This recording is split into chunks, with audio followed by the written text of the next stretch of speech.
मेरे प्रिय स्टूडेंट्स, कैसे हो? उम्मीद अच्छे होंगे। देखिए क्वेश्चन नंबर 30 गणित कक्षा 10 प्रश्नावली 5.2 का n के किस मान के लिए दोनों समांतर श्रेणियां 63, 65, 67 और 3, 10, 17 के nवें पद बराबर होंगे।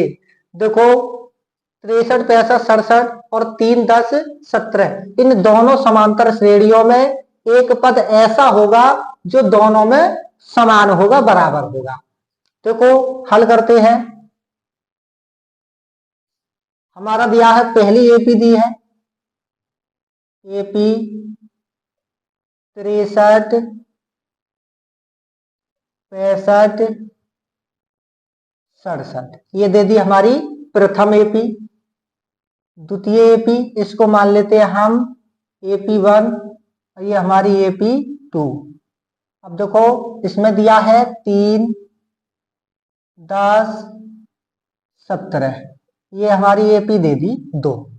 इन एपीओ में एक पद ऐसा होगा जो कि दोनों में समान होगा, एनवा पद बराबर होगा। तो चलो हम प्रथम एपी निकालते हैं, फिर दूसरी एपी निकालते हैं। प्रथम एपी के लिए प्रथम एपी हल करते हैं। देखो इसमें प्रथम पद क्या दिया है? प्रथम पद दिया है हमारा 63। सारवंतर दिया है हमारा, दूसरे पद में से पहला पद घटाएंगे, 65 में से 63 घटाएंगे तो ये आ जाएगा हमारा 2। सूत्र लगाते हैं, ए एन बराबर और ए plus N minus 1 D. A N बराबर ए का मान 63 प्लस एन का मान नहीं दिया है, डी का मान 2। देखो इसे हल करते हैं। ए एन बराबर 63 प्लस एन गुणा में है, एन माइनस 1 के 2 गुणा में है तो 2 की गुणा एन में होगी तो 2n, माइनस है तो माइनस 2 की गुणा 1 में होगी तो 2।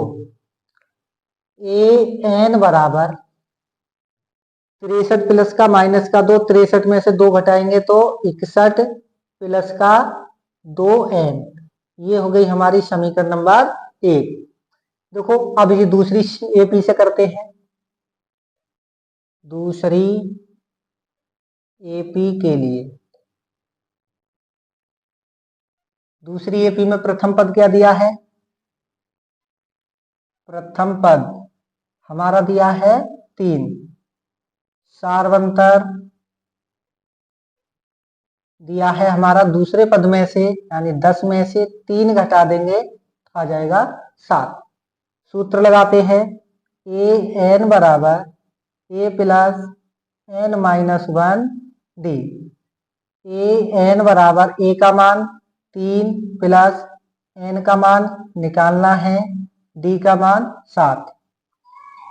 ए एन बराबर 7 गुणा में एन माइनस 1 के तो गुणा कर देते हैं तो 3 प्लस 7 की एन में होगी तो 7n, माइनस है तो माइनस 7 एकम 7।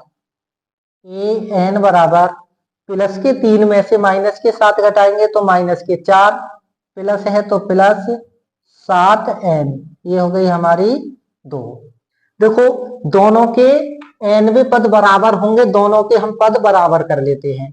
तो देखो यहाँ an1 बराबर an2, दोनों पदों को बराबर कर देते हैं।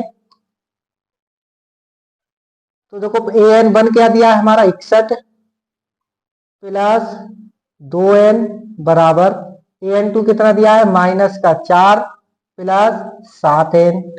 चर पद एक तरफ कर लेते हैं, चर पद एक तरफ, या n के पद एक तरफ कर लेते हैं और संख्या एक तरफ। तो यहाँ देखो 61 दिया है पहले से और माइनस का 4 इधर ले आए तो ये हो जाएगा प्लस का 4 बराबर 7n उधर दिया है और प्लस का 2n उधर ले जाए तो माइनस का 2n। 61 और 4 65 बराबर 7n में से 2n घटाएंगे तो 5n। देखो 5n, n की गुणा में है 5 तो इधर आ जाएगा भाग में, तो 65 बटे में आ जाएगा 5 और इधर बच जाएगा हमारे पास n। तो n का मान आ गया 5 एकम 5 बचा 1 5 15 13 पंजे 65। ये हो गया हमारा आंसर। 13वां पद दोनों एपी का ऐसा होगा कि दोनों समान होगा। धन्यवाद।